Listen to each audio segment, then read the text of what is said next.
All right, so if you haven't done so already, please turn in that defense mechanism. Okay, and we from Freud that I signed earlier in the week. I think I signed that Tuesday. Also, turn in your Freud paper. How about I extend the due date till like midnight tonight? Does that work? I know many of you probably have it finished, but in case you want to look over it, I know the delay was a little tough for you guys maybe to accommodate for that. Um, I mean, it is what it is. And there are a couple questions on it I got yesterday, which I thought I'd receive them more earlier in the week since I signed it earlier in the week. But anyway, I'm gonna push that due date back, well, the time back to midnight, so you can give you guys a little bit more time to work on that paper if need be. Also, with the sleep disorders, okay, I'm gonna review them today, but make sure you have that assignment turned in as well, so I can give you credit for it. I know we rushed through things here. I apologize, but I wanted to try to get this last chapter in. And a lot of this information is kind of a review for you, especially about drugs, which we're kind of going to talk about today with hypnosis a little bit. All right, so bell ringer for today. Explain what manifest and latent content is when referring to dreams. What stage of sleep do dreams commonly occur?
You all finished?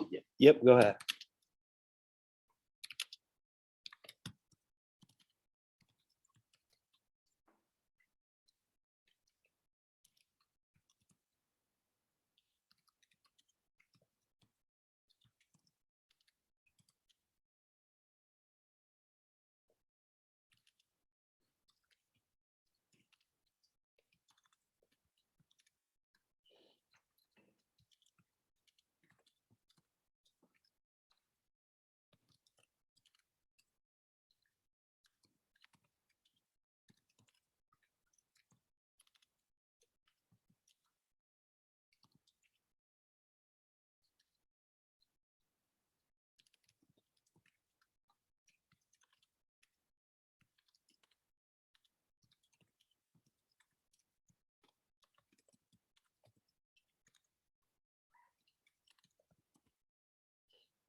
All right, so manifest content. What does that mean?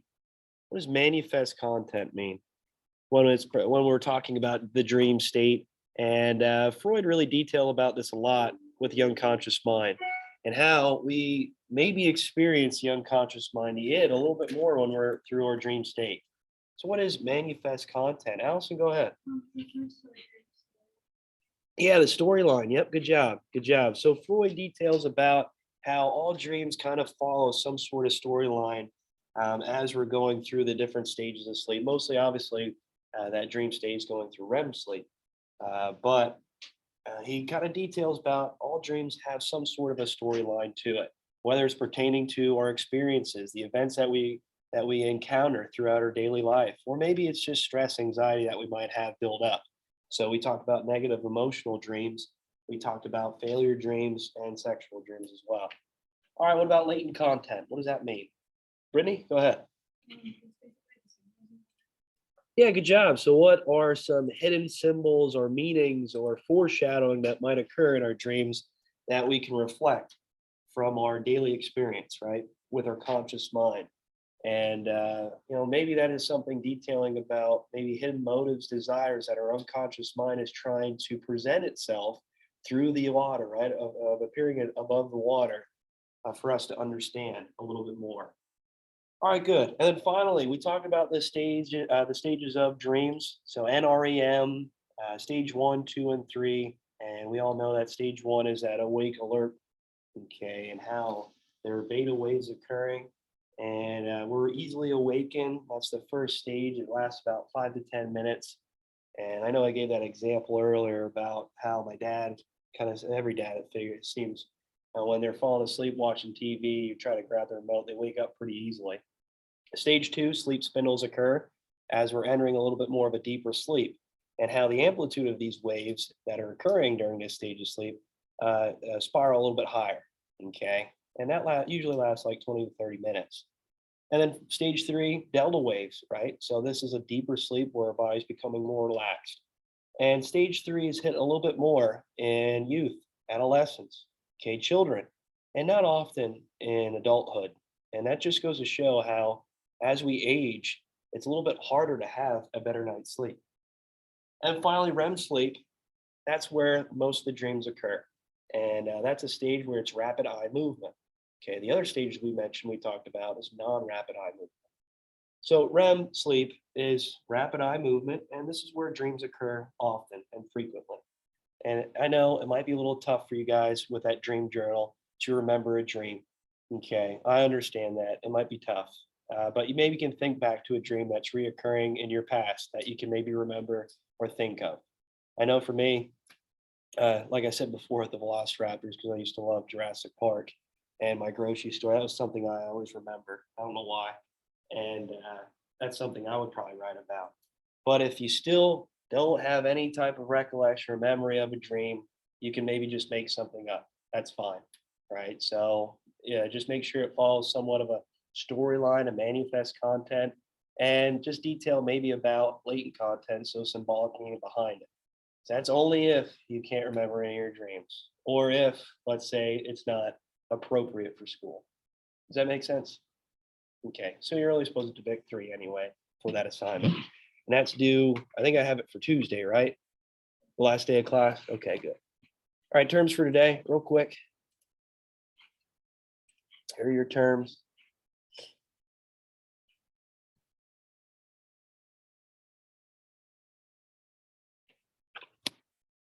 So we have hypnosis, depressants, stimulants, and hallucinogens.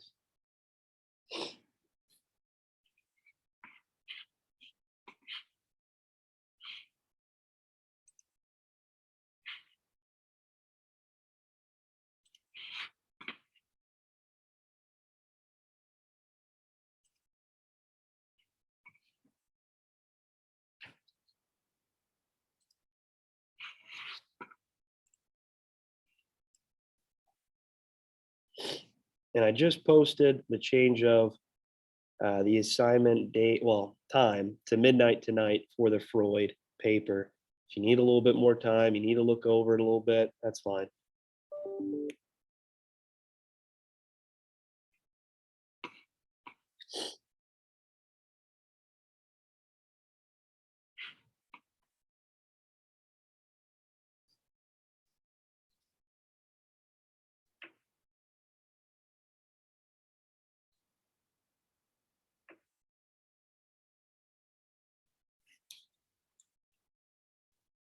Somnambulism.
All right, so some theories of why we sleep just continued on. I'm going to try to finish up the notes here. Like I said, with hypnosis, I want to talk a little bit about stimulants, hallucinogens, and depressants. And I want to mention a little bit about some of these sleep disorders, just review it since you had that assignment yesterday. So, modern theories of dreaming, why we dream, information processing. So, memory related. So, this is our way of trying to keep these memories fresh within our mind and what we experience throughout our day.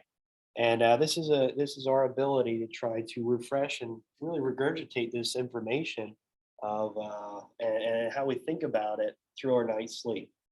Right. So this is our ability to try to remember our experiences, whether it's information that we learned in school, or if it's encounters with people that we might have, or different characteristics, whatever it might be. Physiological function, neural activity during REM sleep provides necessary brain stimulation and growth. So just our ability to rebuild, okay, and to try to grow. And this kind of revolves around that evolutionary theory. So whether it is an athlete that is training very hard for a competition, whether it is constant exercise, this is that ability to regrow, rebuild, and try to become better and adapt to our surroundings and whatever practice we might have or whatever extreme activity we might encounter. Or in plain words, let's learning, okay, our cognitive development.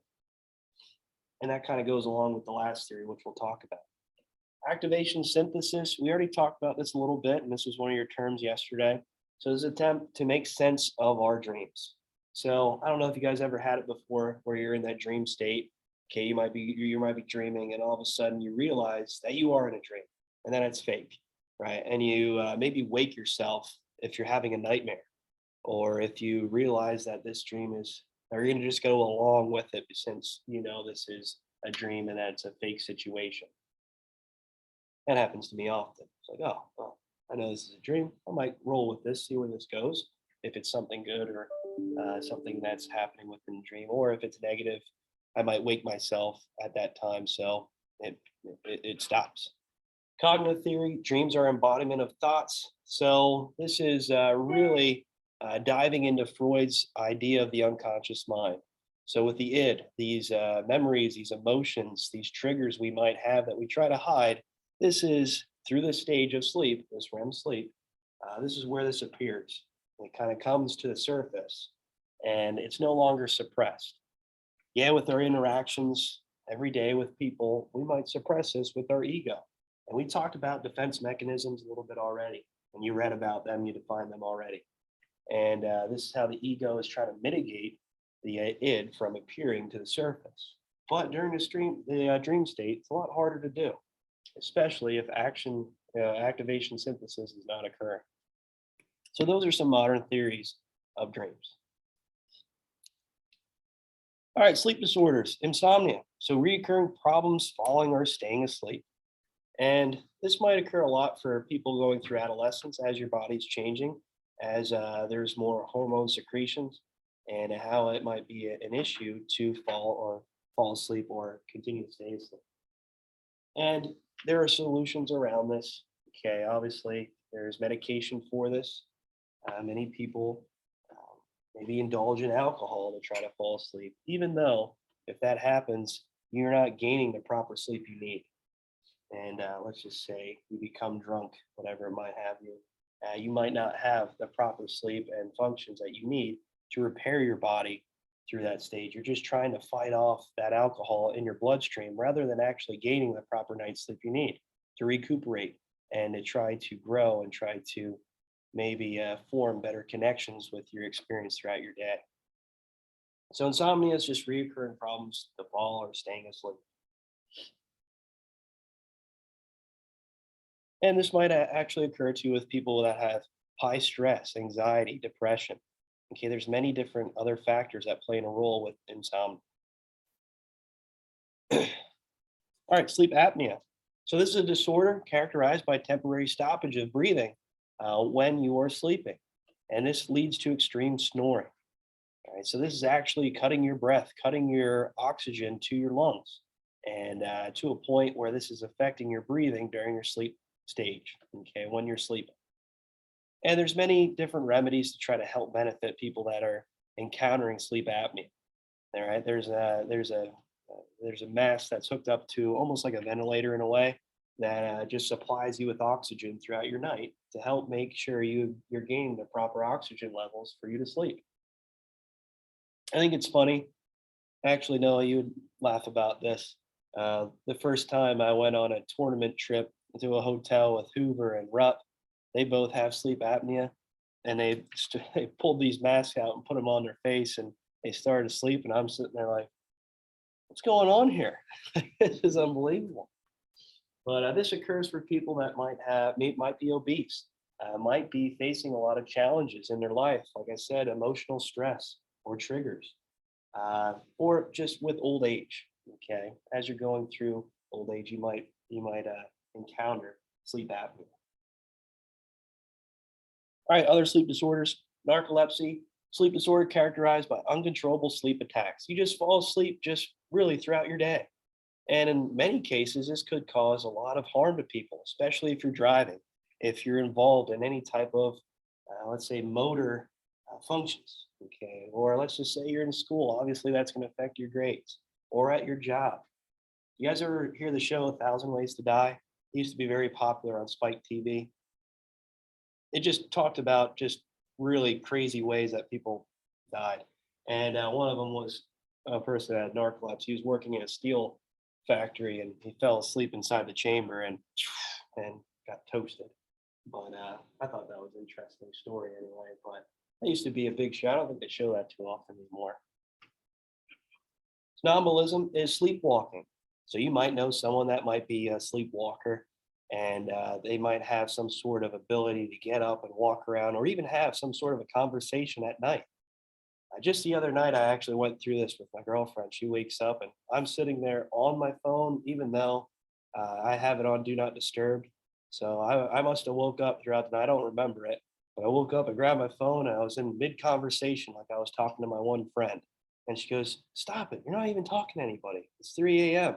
And I just must have put the phone down and collapsed back down. I thought it was funny. But especially for children, this is something that occurs often. Okay, with children, maybe through the ages of 3 to 5, 6, 7 years old.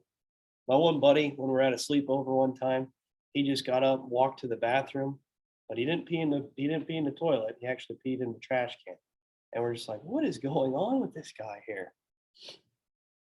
This also occurs to people that might be under the influence of alcohol or drugs, as they're not gaining the proper sleep and going through the proper stages of sleep.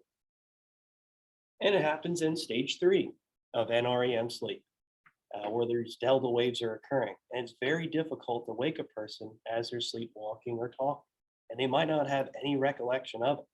Like I said before, I had no idea what my girlfriend was talking about when she said I was talking on the phone with my one friend. Night terrors. So this is a sleep problem characterized by high alertness and appearance of being terrified. And in a way, you might hallucinate and actually think events that are occurring in your dreams are real. I had a roommate in college that actually had night terrors. He thought demons were pretty much coming up from underneath his bed all the time. One day at night, I woke up and he was literally standing on top of the chair. I don't know how he was even doing it. It was weird, like the back of a chair. And he goes, "Dude, there is a demon crawling out from underneath the bed. You got to do something about it." He goes, "Can't you see this?" I look over, I'm like, Emmy, go to bed, dude. This is ridiculous. Calm down. But night terrors often occur to people that might have a lot of emotional stress, emotional depression. They might actually, let's say, be involved under the influence of alcohol. And this is a reoccurring thing for people that might have some traumatized past. Bruxism is teeth grinding. I also have teeth. I have a lot of these. Holy cow! So teeth grinding is a very something that doesn't happen often, but through your night's sleep, you actually clench your mouth and grind your teeth really loud. You can really hear it, especially for people that might be sleeping next to you or sleeping in the same room or even another room. In severe cases, people actually have to wear a retainer or mouth guard to prevent the chipping of your teeth, and obviously causing a lot of harm to your teeth. But again, maybe people with extreme stress, anxiety, emotional triggers or problems, or just really an undefined reason. Okay, a lot of these just happen often. But yeah, I grind my teeth a lot. Myoclonosis is a sudden movement or flinch of a body part occurring in stage 1 or 2. So that's that stage where you might have beta waves, alpha waves even. And as these sleep spindles are occurring, as you're entering a deeper sleep, your body might twitch, your arms might move. Okay. And like I mentioned earlier, in severe cases, it might be like when you're falling from, let's say, a cliff or a height.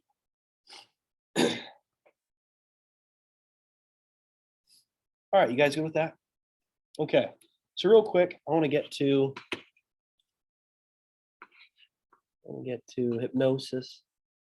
So hypnosis really just is a different perception we might have. A lot of people think, oh, like magicians have the ability to trigger someone's conscious mind and persuade them to do certain things. And like we mentioned before in last chapter, subliminal messaging and persuasion, this could occur often, just even in marketing, advertisement. And people are very fearful of this, especially in the 1950s when this research came out, and how they actually might have an influence on people's decision making.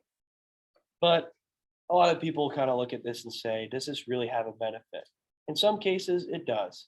And in many cases of people that might have a severe disease or an altercation, this might be the only option for them.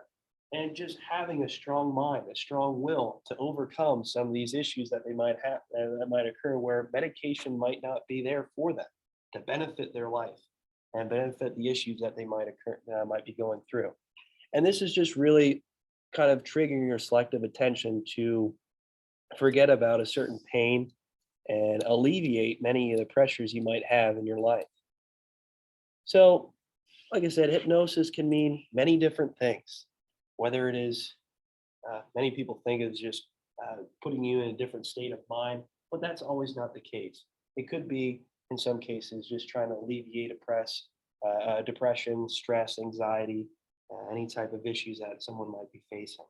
And counseling is a form of hypnosis in a way to try to help you think on a different side, a different light. Maybe look at the benefits in your life rather than maybe the depression that is weighing you down. All right, last thing here, psychoactive drugs. So depressants, stimulants, hallucinogens. Okay, you guys already know this from your drug project, I'm sure. Oh, there's the bell.